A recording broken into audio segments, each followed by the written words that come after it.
దేవుని పరిశుద్ధమైన నామానికి వందనాలు చెల్లిస్తున్నాం. మీకందరికీ యేసు క్రీస్తు నామములో శుభములో వందనాలు తెలియజేస్తున్నాం. గత రాత్రంతా దేవుడు మనల్ని సంరక్షించి కాపాడి మంచి ఆరోగ్యం ఇచ్చి ఈ ఉదయకాల సమయంలో తనను ఆరాధించుటకు 10 నిమిషములు ధ్యానించుటకు ఇచ్చిన చక్కటి తరుణాన్ని బట్టి దేవాది దేవునికి మరొకసారి వందనాలు చెల్లిస్తున్నాం. చిన్న ప్రార్థన చేసుకుని మన యొక్క లైవ్ని ప్రారంభించుకుందాం. ప్రేమ నమ్మకము కలిగిన మా యేసు క్రీస్తు ప్రభా, పరిశుద్ధుడా, మీ శ్రేష్టమైన నామానికి వందనాలు చెల్లిస్తున్నాం. గత కాలమంతా కాపాడిన దేవా, రాత్రంతయు మమ్మల్ని సంరక్షించి సుఖమైన నిద్ర ఆరోగ్యం ఇచ్చి ఉదయకాలం మమ్మల్ని లేపి ప్రభా మరొకసారి మిమ్మల్ని ధ్యానించటకు మాకు ఇచ్చిన మరణాన్ని బట్టి మీకు వందనాలు చెల్లిస్తున్నాం. ఈ దినమంతటి కొరకు ప్రార్థన చేస్తున్నాం ప్రభా. ఈ లైవ్లో ఈ వాక్యమును వినడానికి సిద్ధపడుతున్న బిడ్డలందరినీ మీరు సంసిద్ధం చేసి మంచి ఆరోగ్యమును ఆశీర్వాదం కలుగజేసి ఈ మాటల ద్వారా మమ్మల్ని దర్శించమని మాతో మాట్లాడమని మా ప్రభువును రక్షకుడు యేసు క్రీస్తు నామములో ప్రార్థించి వేడుకుంటున్నాం తండ్రి, ఆమేన్. దేవుని ఘనమైన నామానికి వందనాలు చెల్లిస్తున్నాం. నేడు ధ్యానించిన అంశము నిందల్లో ఆనందం అనే అంశమును మనము 10 నిమిషాలు ధ్యానించుకుందాం. యేసు క్రీస్తు ప్రభుల వారు కొండ మీద చేసిన ప్రసంగం మత్తయి సువార్త 5వ అధ్యాయంలో 11-12 వచనాల్లో చక్కటి మాటలు ఆయన సెలవించాడు. ధన్యతలు అని మనము పిలుచుకుంటాం. కొండ మీద ప్రసంగంలో ఆయన చాలా మాటలు తనను వెంబడించిన విశ్వాసులకు, తనను వెంబడించనైంటున్న క్రైస్తవ విశ్వాసులకు ఆయన చక్కటి మార్గదర్శకాలను ఆయన సెలవిచ్చినట్టుగా మనం చూస్తూ ఉంటాం. మత్తయి సువార్త 5వ అధ్యాయం 11వ వచనం చూసినట్లయితే, నా నిమిత్తము జనులు మిమ్మల్ని నిందించి హింసించి మీ మీద అబద్ధముగా చెడ్డ మాటలు ఇలా పలుకున్నప్పుడు మీరు ధన్యులు. సంతోషించి ఆనందించండి, పరలోకమందు మీ ఫలము అధికమగును. ఇక్కడ చక్కటి మాటలు దేవుడు సెలవిస్తూ ఉంటున్నాడు. 2 మాటలు అంటే ఇక్కడ నా నిమిత్తము జనులు మిమ్మును నిందించి హింసించి మీ మీద అబద్ధముగా చెడ్డ మాటలెల్లా పలుకున్నప్పుడు మీరు ధన్యులు. దేవుని విశ్వసించే బిడ్డలు, యేసు క్రీస్తును వెంబడించే వారి జీవితాలలో కలిగే ఉపద్రవములు గూర్చి, శోధనలను గూర్చి యేసు క్రీస్తు ప్రభుల వారు ఇక్కడ ప్రజలకి బోధిస్తూ ఉన్నారు. ఆయనను వెంబడించడము అంత సులువైనదేమి కాదు. యేసు క్రీస్తు యొక్క మార్గములో నడవడం అంటే అది ఎన్నో కష్టాలు, నష్టాలు, శ్రమలతో కూడిన మార్గము. ఆ మార్గంలో ప్రయాణం చేయనప్పుడు ఎన్నో ఒడిదుడుకులు, ఎన్నో శ్రమలను దాటుకుంటూ, ఎన్నో ఆటుపోట్లను దాటుకుంటూ ఆయన మార్గంలో నడవలసి ఉంటుందని దేవుని యొక్క వాక్యము మనకు సెలవిస్తుంది. ఇక్కడ మనం చదువుకున్న వాక్యములో 3 మాటలు మనకు కనబడుతున్నాయి. ఒకటి, నా కోసము మీకు నిందలు వస్తాయి. దేవుని సువార్త విషయంలో యేసు క్రీస్తు ప్రభును నీవు సొంత రక్షకునిగా అంగీకరించినప్పుడు, ఆయనను అంగీకరించినప్పుడు నీకు శ్రమలు తప్పకుండా వస్తాయి. నీవు సంతోషముగా ఉండవు, నిత్యము ఆనందముతో నేను యేసు ప్రభును నమ్ముకున్నాను, నాకు శ్రమలు ఉండవు, కష్టాలు ఉండవు, ఏ ఇబ్బందులు ఉండవని అనుకోవాల్సిన అవసరం లేదు. ఎందుకంటే నీవు క్రీస్తును వెంబడిస్తూ ఉన్నప్పుడు ఆ వెంబడించే మార్గంలో అనేక శ్రమలు కూడా మనల్ని వెంబడిస్తూ ఉంటాయి. వాటిని జయించి, శ్రమలను జయించి, శోధనలను జయించి, దేవుని యొక్క పరీక్షలను, పరిశోధనలో మనము నెగ్గి ఆయన నిత్య రాజ్యములో మనము వారసత్వము పొందవలసిన బాధ్యత ప్రతి ఒక్కరిపైన ఉందని దేవుని యొక్క మాటలు మనకు సెలవిస్తుంటున్నాయి. ఒకటి, నా కోసము మీకు నిందలు వస్తాయి. రెండవదిగా, నా కోసము ప్రజలు మిమ్మల్ని హింసిస్తారు. నిందలు వస్తాయి, హింసలు కలుగుతాయి. మూడవదిగా, అబద్ధ చెడ్డ మాటలు కూడా పలుకుతారు. అన్యజనులు మీకు ఇవన్నీ చేయడం ద్వారా విశ్వాసులైన మీరు ధన్యులవుతారు. ఇవన్నీ మీకు జరుగుతూ ఉన్నాయా? మీ జీవితము ధన్యకరమైన జీవితమని దేవుని యొక్క మాటలు మనకు సెలవిస్తుంటున్నాయి. ఇప్పుడు ఎవరైతే మిమ్మల్ని నిందిస్తారో, ఎవరైతే మిమ్మల్ని హింస పెడతారో, ఎవరైతే మీ మీద చెడ్డ మాటలు పలుకుతారో, ఆ పలికినప్పుడు మీరు ధన్యులు, అనగా మీరు ఆశీర్వదించబడిన వారు అని అర్థము. ధన్యకరమైన జీవితము, ఆశీర్వాదకరమైన జీవితము జీవించిన వారు. ఇది దేవుని నిమిత్తము ఆయనను నమ్ముకున్నప్పుడు, ఆయన మార్గంలో నడుస్తున్నప్పుడు మనకు జరుగుతున్నవి కనుక మనము ధన్యజీవిగా దేవుడు మనల్ని పిలుస్తూ ఉన్నాడు. ప్రియమైన స్నేహితులారా, నిందల్లో ఆనందము. ఎవరైనా నిందల్లో లేదా హింసించినప్పుడు, నిందించినప్పుడు ఆనందించడం అనేది చాలా కష్టతరమైన పని. మొదటిగా మనము ఇక్కడ ఏమంటున్నాడంటే, మీరు ఆనందించుడి. నా నిమిత్తం జనులు మిమ్మల్ని నిందించి హింసించి మీ మీద చెడ్డ మాటల్లో పలుకున్నప్పుడు మీరు ధన్యులు, సంతోషించి ఆనందించుడి. ఇవి జరుగుతూ ఉన్నప్పుడు, అనగా శ్రమలు జరుగుతూ ఉంటే ఆయన ఆనందించమంటున్నాడు. శ్రమలలో ఆనందించడము, హింసలలో ఆనందించడము, నిందల్లో ఆనందించడం, ఇది క్రైస్తవ విశ్వాసి యొక్క పాత్ర లేదా బాధ్యతగా దేవుడు గుర్తిస్తున్నట్టుగా మనం చూస్తుంటున్నాం. ఇవి అల్పకాల శ్రమలు. అందుకే మోషే అంటాడు, అల్పకాల సుఖభోగములు అనుభవించట కంటే క్రీస్తు విషయమైన నింద గొప్ప భాగ్యం అని ఎంచుకున్నాడు. హెబ్రీ పత్రిక 11వ అధ్యాయం 24వ వచనం. అంటేగా ఈ అల్పకాలము జరిగే ఈ శ్రమలను మనం ఎదిరించి ఈ శోధనలను జయించినప్పుడు నిత్య రాజ్యములోనికి మనకు వారసత్వము లేదా నిత్య రాజ్యములో పౌరసత్వం మనకు దొరుకుతుందని దేవుని మాటలు మనకు సెలవిస్తుంటున్నాయి. అందుకే నిందల్లో ఆనందించడం. ఈ నింద, అసలు నింద అంటే ఏంటి? నిందలు అని ఏంటంటే మనం చేయని పనికి చేయని తప్పిదము మన పైన మోపబడము. ఏ నేరము చేయలేదు.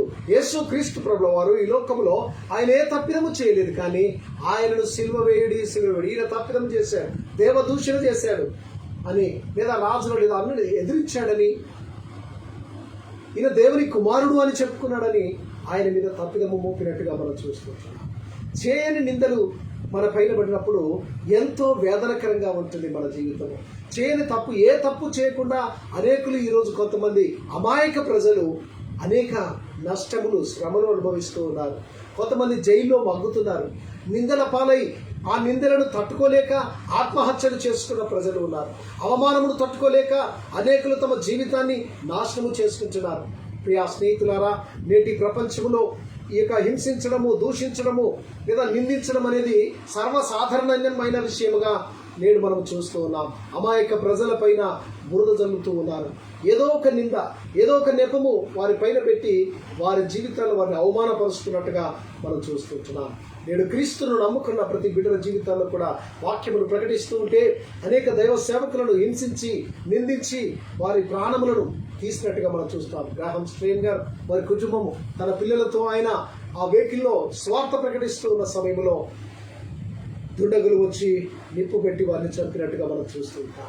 ప్రియమైన స్నేహితులారా, వాక్యము స్వార్థ ప్రకటిస్తున్న అనేక దైవ సేవకులను వారు హింసించి చంపించినట్టుగా మనం చూస్తున్నాం. అనేక ప్రవక్తలు, పరిశుద్ధ గ్రంథములు అనేక ప్రవక్తలను వారు అనేక రకాలుగా చిత్రహింసలకు గురి చేసి చంపినట్టుగా మనం చూస్తుంటాం. మనకు నిందల పాలు చేశారు, అవమానపరిచారు. యేసు క్రీస్తు ప్రభుల వారిని కూడా అవమానపరిచారు, ఉమ్మివేశారు, పిడిగుద్దులు గుద్దారు. ఈయన యూదుల రాజా అని ఆయన అవమానపరిచి ఆయన పైన తలపైన ముళ్ళ కిరీటములు పెట్టారు. అనగా అవమానములు, ఈ నిందలు నీకు కలుగుతూ ఉన్నాయంటే నీవు ధన్యుడవు. నీవు దేవుని రాజ్యమునకు అతి సమీపముగా ఉన్నావు. నీవు ఆశీర్వాదకరమైన జీవితంలోనికి ప్రవేశించబోతున్నావు కనుక నీవు దుఃఖించాల్సిన అవసరత లేదు. క్రైస్తవ బిడ్డ, దేవుని రాక అతి సమీపముగా ఉంది. ఆయన రాబోతున్నాడు కనుక నీకు హింసలు ప్రారంభమయ్యాయి. ఈ హింసలలో ఎదిగేదే క్రైస్తవ సంఘం. శ్రమలలో ఎదిగినప్పుడు ఒక గొప్ప ఆనందం శ్రమలలో మనకు కలుగుతుందని దేవుని యొక్క మాటలు మనకు కనబడుతూ ఉంటాయి. నిందలు అనగా ఒక దెబ్బ కొట్టినా, మనకి వీపు పైన ఒక దెబ్బ కొట్టినా అది తగ్గిపోతుంది, కానీ ఒక నింద, చేయరాని తప్పిదము, చేయరాని నేరము మన మీద మోపబడినప్పుడు ఆ అవమానమును మనం తట్టుకోలేము.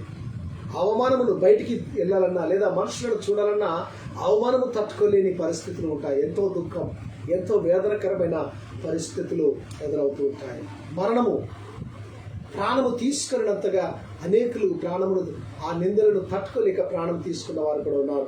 ప్రియ స్నేహితుడా, కానీ యేసయ్య అంటున్నాడు, మీరు ఆనందించండి శ్రమలలో. నీ మీద నింద పడుతుందా, నీవు చేయని తప్పిదము నీ మీద పడుతుందా, నీవు ఆనందించు, నీ ఫలము అధికమవుతుంది. దేవుని రాజ్యములో దేవుడు నీకు రెట్టింపైన ఆనందాన్ని ఇవ్వబోతున్నాడు, రెట్టింపైన సంతోషాన్ని, రెట్టింపైన దీవెనలు నీ జీవితంలో కలగబోతున్నాయని దేవుని యొక్క మాటలు మనకు సెలవిస్తున్నాయి. వారు మనల్ని పిలిస్తే అది మనకు ఆశీర్వాదకరం. ఆయన శ్రమలు సంభవించినప్పుడు సంతోషించండి, ఆనందించండి అని కొండ మీద ప్రసంగంలో యేసు క్రీస్తు ప్రభుల వారు ఆయన బోధించినట్టుగా మనం చూస్తున్నాం. ప్రజలకు ఆదర్శంగా అనేక మాటలు ఇచ్చాడు. సంతోషము, ఆనందం ఈ రెండు ఒకటి కాదని మనకి ఇక్కడ కనబడుతూ ఉంటున్నాయి. సంతోషము వేరు, ఆనందము వేరు. ఈ సంతోషం అనగా ఏంటి అని మనం ఒకసారి ఆలోచన చేసినప్పుడు, ఇది సంతోషాన్ని 10 మందితో కలిసి పంచుకుంటాం. అనగా ఈ సంతోషము ఒంటరిగా అనుభవించేది కాదు. దీన్ని సమూహముగా లేదా గుంపుగా కలిసి ఆనందించేదాన్ని సంతోషము అంటాం. ఇది మనం ఒకసారి ఆలోచన చేసినప్పుడు మన జీవితాల్లో పరిశుద్ధ గ్రంథములో లూకా సువార్త 15వ అధ్యాయము 4-5 వచనాల్లో ఒక చక్కటి మనకు ఉపమానము, ఈ సంతోషము గురించిన ఉపమానము మనకు కనబడుతూ ఉంటుంది. 4వ వచనం చూడండి. 15వ అధ్యాయము లూకా సువార్త. మీలో ఏ మనుషునికైనను 100 గొర్రెలు కలిగి ఉండగా వాటిలో ఒకటి తప్పిపోయిన ఎడల అతడు 99 అడవిలో విడిచిపెట్టి తప్పిపోయినది దొరకు వరకు దానిని వెదకవెళ్ళడా? అది దొరికినప్పుడు సంతోషముతో దానిని తన భుజముల మీద వేసుకుని ఇంటికి వచ్చి తన స్నేహితులను, పొరుగు వారిని పిలిచి, మీరు నాతో కూడా సంతోషించుడి, తప్పిపోయిన నా గొర్రె దొరికినదని వారితో తెలియజెప్పును కదా. చక్కటి మాట. అనగా సంతోషం అనగా దేనినైతే మనము పోగొట్టుకుంటామో, పోగొట్టుకున్న దాన్ని దొరికినప్పుడు, లేదా ఇక నాకు అది దొరకదు అని మనము అనుకొని నిరాశ చెందే పరిస్థితిలో మనము దిగజారినప్పుడు, ఆ నిరాశ చెందే పరిస్థితిలో ఒక ఆశ కలిగి, అనగా మనము దేన్నైతే వదులుకున్నామనుకో ఆ వదులుకున్నది దొరికినప్పుడు పట్టరాని సంతోషం మన జీవితాల్లో కలుగుతూ ఉన్నట్టుగా మనం చూస్తుంటున్నాం. యేసు క్రీస్తు ప్రభుల వారు చెప్పిన ఉపమానములో ఒకరికి 100 గొర్రెలు ఉన్నాయి. 100 గొర్రెలను అతడు అరణ్యములోనికి తీసుకొని వెళ్ళినప్పుడు అందులో ఒక గొర్రె తప్పిపోయినట్టుగా మనం చూస్తుంటున్నాం. ఆ తప్పిపోయిన 100 గొర్రెల్లో ఒక గొర్రెను వెతకడానికి ఆయన 99 గొర్రెలను విడిచి ఆ ఒక్క గొర్రె కొరకు కాపరి వెతికినట్టుగా మనం చూస్తుంటున్నాం. కొండల్లో వెతికాడు, చెట్లలో, అరణ్యములో, పొదలలో, లోయల్లో అతడు తిరుగుతూ ఎంతో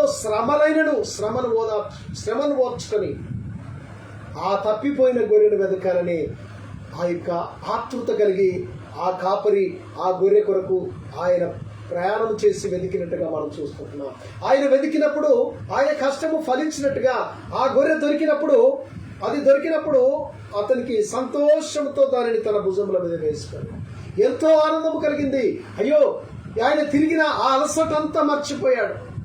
ఆయన ఎంతో సమయము ఆ యొక్క గొర్రె కొరకు ఎన్నో కొండలు, లోయలు, అడవులలో తిరిగి అరణ్య ప్రదేశములో, మార్గములో, ఎన్నో ముళ్ళ తుప్పలలో ఆయన చూసిన ఆ బాధంతా మర్చిపోయాడు. వెంటనే అతని జీవితంలో ఆనందము కలిగింది. వెంటనే దాన్ని భుజం మీద వేసుకొని ఆ తప్పిపోయిన గొర్రెని తీసుకొని వచ్చి తన స్నేహితులను, పొరుగు వారిని పిలిచి, మీరు నాతో కూడా సంతోషించండి, నేను ఆనందిస్తుంటున్నాను, నా ఆనందంలో మీరు కూడా పాలు పంపులు పంచుకోండి, ఎందుకంటే తప్పిపోయిన నా గొర్రె నాకు దొరికినదని చెప్పాడు. ఇది సంతోషం. సంతోషం అనగా మన ప్రియమైన వారితో, మన స్నేహితులతో, మన కుటుంబముతో, మన బంధువర్గముతో కలిసి పంచుకునే దానిని సంతోషము అంటాం. అదే లూకా సువార్త 15వ అధ్యాయం 11వ వచనంలో కూడా మనం చూస్తాం. ఒక మనుషుడికి 2 కుమారులు ఉన్నట్టుగా మనం చూస్తుంటున్నాం. వారిలో చిన్నవాడు తన తండ్రి ఆస్తిలో భాగమునిమ్మని అతని యొద్ద ఆ యొక్క ఆస్తిని పంచుకొని అతడు దూరదేశమునకు వెళ్ళి దుర్వ్యాపారము చేసి వేశ్యలతో లేదా ఇష్టానుసారమైన జీవితాన్ని జీవించి తన యొక్క ఆరోగ్యమును, ఐశ్వర్యమునంతయు పోగొట్టుకొని చివరికి పందులు తినే పోర్టు దగ్గర తింటూ తండ్రి జ్ఞాపకంలోకి వచ్చుకొని బుద్ధి వచ్చినప్పుడు అతడు లేచి తన తండ్రి వద్దకు వస్తూ ఉన్న సమయంలో తండ్రి తన కుమారుని చూచినట్టుగా మనం చూస్తుంటున్నాం. అక్కడ తండ్రి అడిగే ప్రశ్నలు మనం చూసినప్పుడు 11వ అధ్యాయం 22వ వచనం చూస్తే, అయితే తండ్రి తన దాసులను చూచి ప్రశస్త వస్త్రము తీసుకొని త్వరగా తెచ్చి వీరికి కట్టి, వీని చేతికి ఉంగరము పెట్టి, పాదములకు చెప్పులు తొడుగుడి, క్రొవ్విన పశువును తెచ్చి వధించుడి, మనము తిని సంతోషపడదాము. ఈ నా కుమారుడు చనిపోయి మరలా బ్రతికెను, తప్పిపోయి దొరికినని చెప్పిన అంతటా వారు సంతోషపడసాగిరి.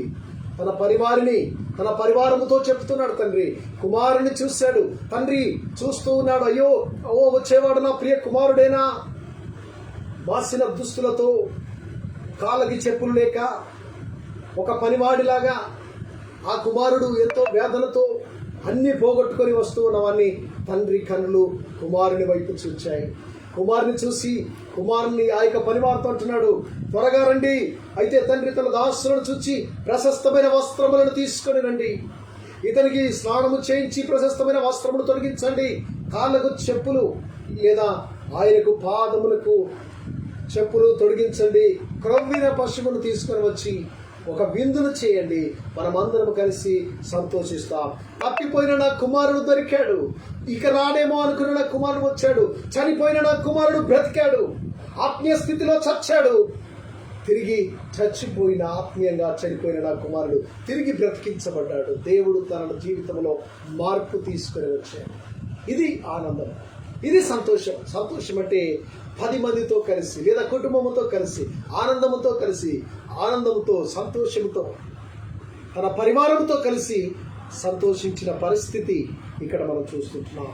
అంటే సంతోషము ఇది ఒంటరిది కాదు, ఇది ఇతరులతో కలిసి పంచుకునేది, సమూహముతో పంచుకునే దానిని సంతోషం అంటాం. రెండవదిగా ఆనందం.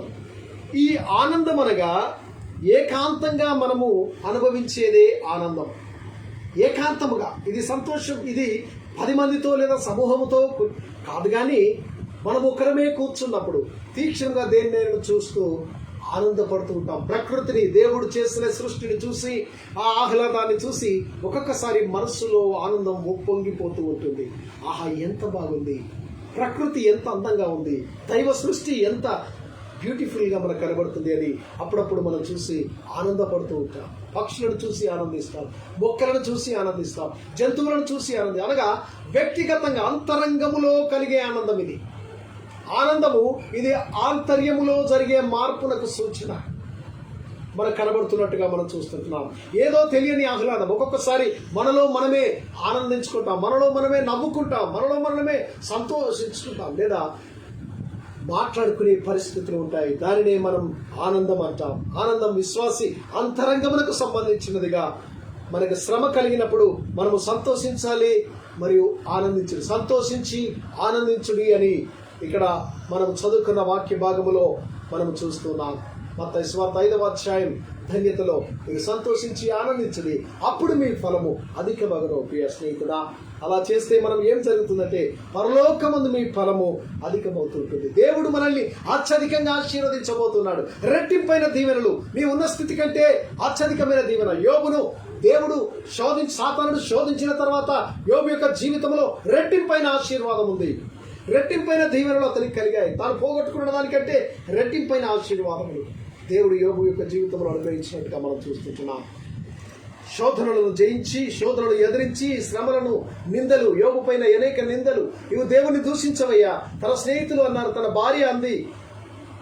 అక్కడ తన ఊర్లో ఉన్న వారు అందరూ కూడా అతన్ని హేళన చేసి ఉండవచ్చు. కానీ హేళనలో, శ్రమల్లో, ఇబ్బందుల్లో ఆయన దేవుని విడవకుండా విధేయత కలిగి దేవునితో దుఃఖపడుతూ యెహోవా ఇచ్చెను, యెహోవా తీసుకునేను అని ఆయన ఎంతో ఆనందంతో ప్రార్థిస్తూ ఇంకా ఓర్పు కలిగి జీవించినట్టుగా మనం చూస్తుంటున్నాం. నిందల్లో ఆయన దేవునికి ప్రార్థించినట్టుగా. ఇక్కడ ఎగ్జాంపుల్ చాలా మంది ఏమంటారంటే, ఒక ఉదాహరణ చెప్తుంటారు. కరగలేని ఉప్పు, కాల్చబడలేని వత్తి, నిందల పాలు కాలేని నీతి. కరిగిపోని ఉప్పట, ఉప్పు కరిగిపోని ఉప్పు, కాల్చబడలేని వత్తి. ఏదైనా ఒక దీపాన్ని వెలిగించినప్పుడు ఆ దీపము కాలకుండాది కాల్చబడని వత్తి. మూడవదిగా నిందల పాలు లేని నీతి వ్యర్థము అని చెప్తూ ఉంటారు.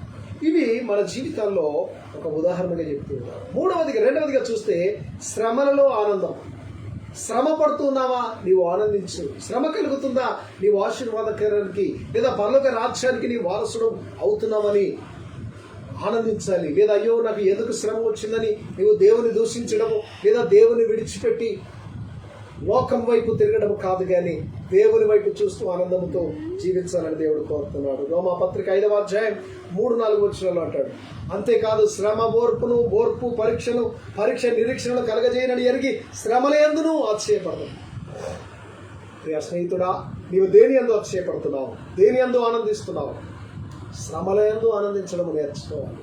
శ్రమలో దుఃఖించడం కాదు, శ్రమలో బాధపడుతూ మూలన కూర్చోవడం కాదు, కానీ శ్రమలు కలుగుతూ ఉన్నాయా నీవు విస్తరించబోతున్నావు, శ్రమలు కలగబోతున్నాయా నీవు దీవించబడబోతున్నావు, శ్రమలు వస్తున్నాయా దైవంకు నీవు ఇంకా సమీపంగా రాబోతున్నావు. ఒక భక్తుడంటే తాను నిత్యము బయటికి వెళ్ళేటప్పుడు ప్రార్థన చేస్తుంటాయా ఈ దినము ఏదో ఒక చిన్న శ్రమ అయినా నాకు కలగజేయను.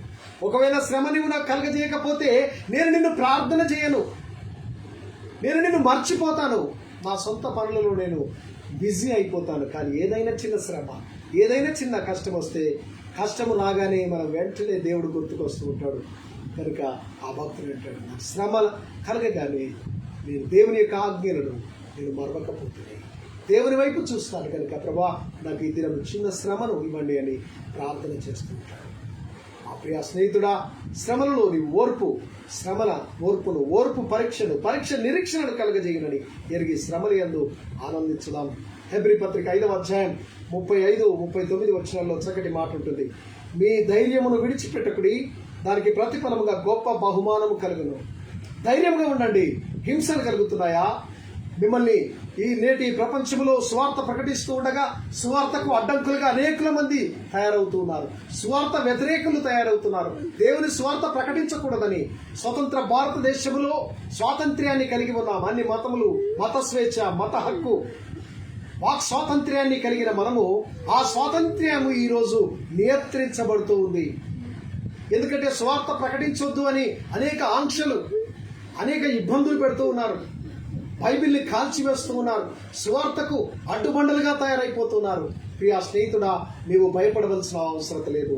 ఎందుకంటే ప్రభు రాక సమీపంగా ఉంది, ఆయన రాబోతున్నాడు. నీకు శ్రమలు కలుగుతూ ఉన్నాయా? మీ ధైర్యమును విడిచిపెట్టకండి, నీవు చేయాల్సిన పని చేసుకుంటూ వెళ్ళండి.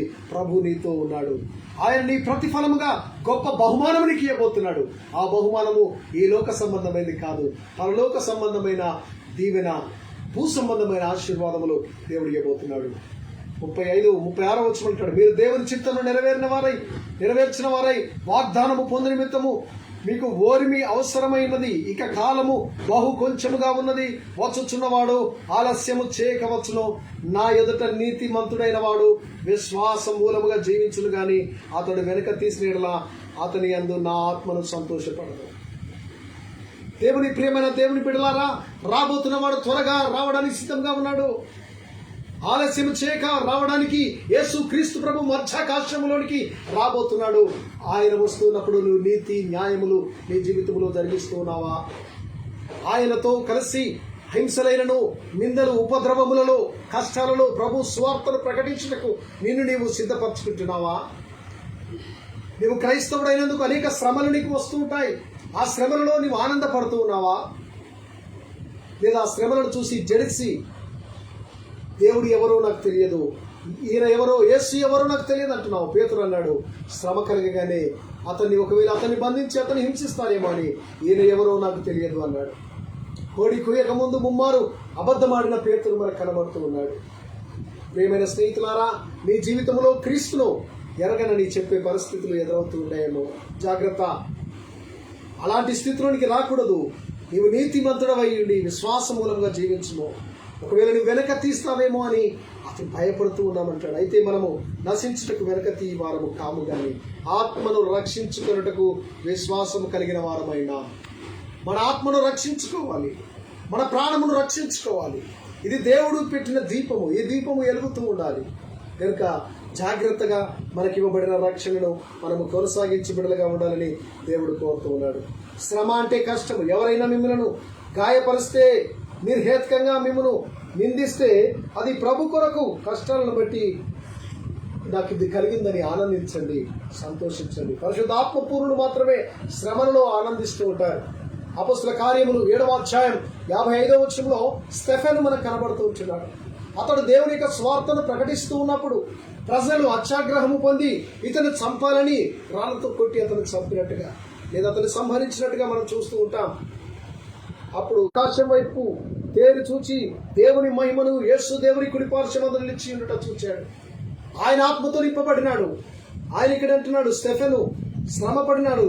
ఆ సమయంలో అతన్ని గాయపరిచినారు లేదా అతన్ని చంపుతూ ఉన్నప్పుడు ఆయన మోకరించి ప్రార్థన చేస్తున్నాడు, తండ్రి వీరిని క్షమించుమన్నాడు.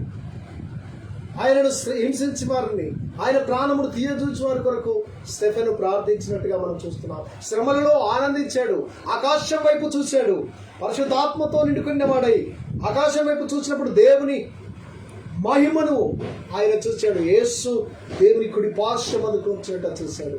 పరలోక దర్శనము చూసి దేవుని యొక్క చేతిలో తన ఆత్మను ఆయన పెట్టుకున్నట్టుగా మనం చూస్తున్నాం. ఇక్కడ దేవుని మహిమపరిచాడు. రెండవదిగా యేసును చూశాడు. మూడవదిగా యేసు దేవుని కుడి పార్శ్వమందు నిలిచినట్టు చూశాడు. నాలుగవది ఆకాశము తెరవబోట చూశాడు.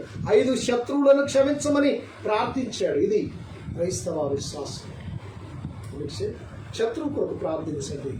నీ శత్రువును నీ దేవునికి చేతికి అప్పగించు. దేవుడే తన అవసరం, తన యొక్క స్థితిలో అతన్ని మారుస్తాడు. ప్రేమ సంబంధించినప్పుడు ఇక్కడ ప్రార్థించండి అని యాకోబు చెప్తున్నాడు. ప్రార్థనా జీవితంతో ప్రతి ఒక్క దానిని మనము సాధించవచ్చు. ఒకటి, నిందల్లో ఆనందించాలి. రెండవదిగా శ్రమలలో ఆనందించాలి. మూడవదిగా చివరిగా వాక్యములో ఆనందించవలసిన అవసరం ఉంది. వాక్యములో ఆనందించడం అంటే మొదటి కీర్తన 2వ వచనంలో మనం చూస్తుంటాం. యెహోవా ధర్మశాస్త్రమునందు ఆనందించుచు దివారాత్రము దానిని ధ్యానించేవాడు ధన్యుడు. దేవుని ధర్మశాస్త్రమును, దేవుని వాక్యమును ధ్యానించడం, చదవడము వేరు, ధ్యానించడము వేరు. ఇక్కడ ధ్యానానికి చదవడానికి చాలా వ్యత్యాసం. ఈ రెండు ఒకేలాగా ఉన్నను ఇవి వ్యత్యాసంతో కూడిన పదములుగా మనకు కనబడుతున్నాయి. వాక్యము ధ్యానించేవారు ఆశీర్వదించబడతారని, దావీదు వాక్య జ్ఞానము కలిగిన వాడు గనుక ఆయన వాక్యమును ప్రేమించినవాడు. అందుచేతనే వాక్యము చదివేవారు జాగ్రత్తగా దేవుని యొక్క వాక్యాన్ని చదవాలి. జాగ్రత్తగా వాక్యమును ఆలోచన చేయవారుగా ఉండాలి. 3వ వచనములో అంటాడు, అతడు నీటి కాల్వల యోరను నాటబడినదై ఆకు వాడక తన కాలమందు ఫలమిచ్చు చెట్టు వలె ఉండును, అతడు చేయనదంతయు సఫలమగును. ఎవరైతే దేవుని వాక్యాన్ని చదువుతారో, దేవుని ధర్మశాస్త్రమును ఆనందిస్తూ ఉంటారో, ఆనందించుచు దివారాత్రము దానిని ధ్యానించువాడు. వాక్యము చదువుతూ ఆ ధర్మశాస్త్ర గ్రంథములో ఉన్న మాటలను బట్టి ఆనందము, వాటిని ధ్యానిస్తూ ఉండగా ఆ ధ్యానాంశములో ఉన్న ఆ సంతోషమును బట్టి ఎవరైతే అది కలిగి ఉంటాడో, ఎవరైతే ఆ పనిని నిత్యము చేస్తూ ఉంటారో, అతడు నీటి కాల్వల యోరున నాటబడినదై ఆకు వాడక తన కాలమందు ఫలమిచ్చు చెట్టు వలె ఉంటాడు. ఒక చెట్టును, ఒక స్థిర విశ్వాసాన్ని కలిగిన వ్యక్తిగా అతడు కనబడుతున్నాడు. ఒక నీటి యోరన నాటబడిన చెట్టు, అది నీటితో ఉంది కనుక అది చక్కటి ఫలములు ఇస్తుంది, చక్కటి ఆరోగ్యముగా ఉంటుంది, మంచి ఏపుగా పెరుగుతూ ఉంటుంది, అనేకులకు ఆశీర్వాదకరంగా ఉంటుంది. ప్రియ స్నేహితుడా, నీవు నేను ఆశీర్వాదకరంగా ఉండాలంటే దేవుని వాక్యాన్ని చదువుతున్నావా? చదవడమే కాదు, ధ్యానిస్తున్నావా దేవుని వాక్యాన్ని?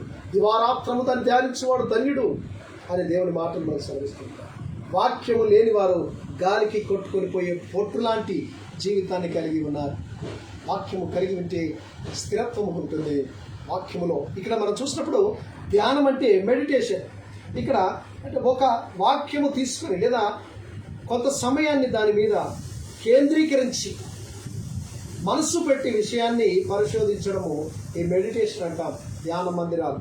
ఇక్కడ చదువుట వేరు, ధ్యానించడం వేరు. చదవడం అంటే 10 నిమిషాల్లో ఒక అధ్యాయాన్ని సంపూర్తి చేయవచ్చు. కానీ ధ్యానించడం అంటే ఒక దినము లేదా 2 దినములైన ఒక అధ్యాయమును మనము ధ్యానిస్తూనే ఉంటాం. ఒక మాటను తీసుకొని ఆ మాటలో ఉన్న అంతరార్థము, ఆ మాటలో ఉన్న లోతైన మర్మమును తీస్తూ దాన్ని ధ్యానము చేస్తూ ఉన్నప్పుడు ఎంతో ఆనందంగా ఉంటుంది. 63 కీర్తన అంటాడు, ప్రభు మెదడు దొరికినట్టుగా నీ మాటలను రాత్రి జాములందు నా పడక మీద నేను ధ్యానిస్తూ ఉండగా ప్రభు మెదడు దొరికినట్టు అవి అంత రుచిగా ఉన్నాయి, తేనె కంటే మధురమైనవి, చుట్టు ధరల కంటే నీ వాక్యము శ్రేష్టమైనదని దేవుని మాటను సెలవిస్తున్నాడు. దావీదు చెప్తూ ఉంటున్నాడు. ఆ వాక్యములో ఉన్న, ఆ ధ్యానములో ఉన్న గొప్పతనాన్ని ఆయన వివరిస్తూ ఉన్నట్టుగా మనం చూస్తుంటున్నాం. ఒక దినమంతా పట్టవచ్చు ధ్యానించుటకు ఉన్న వ్యత్యాసం ఇది. ధ్యానం అంటే నెమరు వేయడం. దబదబా తిని గబగబా తినేసి తిన్నదాన్ని నెమరు వేస్తూ ఉంటాయి పశువులు, ఎద్దులు. అదే విధముగా దైవ వాక్యమును చదువుకొని ఆ చదువుకున్న వాక్యమును నెమరు వేసే జీవితము క్రైస్తవ విశ్వాసకి ఉండాలి. ఎప్పుడైతే నెమరు వేస్తూ ఉంటావో, ధ్యానిస్తూ ఉంటావో, వాడు నీటి కాలువల ఎవరున్నా నాటబడినదై ఆకు వాడక తన కాలమందు ఫలమిచ్చు చెట్టు వలె ఉంటాడు. ధ్యాన మందిరాలు నేటి ఈ దినాల్లో చాలా చూస్తుంటున్నాం. ధ్యాన మందిరాలను మనం గమనిస్తాం. ధ్యాన ద్వారా మానసిక ఒత్తిడిలు కూడా తగ్గిపోతూ ఉన్నాయి. మానసిక పరిస్థితులు సరి కావడానికి నేడు ధ్యానం లేదా మెడిటేషన్ చాలా అవసరమని వైద్య శాస్త్రంలో కానీ పెద్దలు కానీ మనకు బోధిస్తూ ఉన్నారు. కనుక తత్ఫలితంగా శాంతి సమాధానం, ఈ మెడిటేషన్ ప్రశాంతంగా కూర్చొని ఒంటరిగా ఏకాంతంగా ధ్యానం చేస్తున్నప్పుడు ప్రశాంతత కలుగుతూ ఉంటుంది, మనసులో ఆనందం, మనసులో సంతోషం కలుగుతూ ఉంది. ప్రియ స్నేహితుడా, నీవు నిందల్లో ఆనందించగలిగి, శ్రమలలో ఆనందించగలిగాలి, వాక్యములో ఆనందించాలి అంటే నీవు దేవుని వాక్యమును ధ్యానించబడగా ఉండాలి. నీ ఆజ్ఞలను నేను ధ్యానించదను అంటాడు కీర్తన 119:15. నీ ఉపదేశంను నేను ధ్యానిస్తానంటాడు 119:27 అంటాడు. నీ ఆశ్చర్య కార్యములను నేను ధ్యానించదను 119వ కీర్తన 27వ వచనంలో అంటాడు. నీ ధర్మశాస్త్రము నేను దినమెల్లా ధ్యానించదను అంటాడు 119:37వ వచనంలో. నీ వాక్యము నేను ధ్యానించదను 119వ కీర్తన 148వ వచనంలో అంటాడు. అనగా దేవుని వాక్యము, ఆ ధ్యానంలో ఉన్న ఆ గొప్పతనమును మనం ఎరిగి శ్రమలు కష్టములు వచ్చినడు మన ఫలము అధికము కాబోతుంది. దేవుడు మనకు బహుమానం ఇవ్వబోతున్నాడు. ఆయన రెట్టింపైన దీవెన ఇవ్వబోతున్నాడు. శ్రమలు, నిందలు, కష్టములు కలిగిన వాటిని గురించి జడిసిపోకుండా వాటిలో ఆనందించడం, సంతోషించడం నేర్చుకోండి. అప్పుడు మీ ఫలం అధికమగునని దేవుడు సెలవిస్తున్నాడు. అట్టి కృప మనందరికీ దేవుడు అనుగ్రహించుగాక. ఆమేన్.